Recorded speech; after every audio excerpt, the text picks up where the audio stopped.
Kapag tungkol sa pagtatanim ng bawang, mahalagang umasa sa mga scientific principles.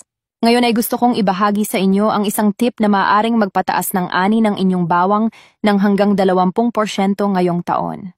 Hindi ito tungkol sa paggamit ng mga pataba o pesticide. Ang kailangan mo lang gawin ay mag-spray ng isang simpleng halo sa mga dahon gamit ang tubig. Ang teknik na ito ay nakakatulong sa mas malaking paglaki, mas mataas na ani, at mas matibay na resistensya laban sa mga peste.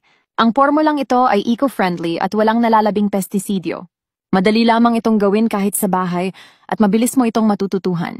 Bago tayo dumako sa detalye, hinihiling ko lang na i-click mo ang maliit na pulang puso.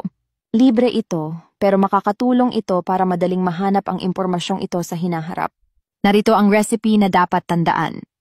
Pagsamahin ang 15 mililitro ng puting suka, 20 mililitro ng beer, at 15 gramong urea sa 15 kilo ng tubig para sa pag-spray sa mga dahon.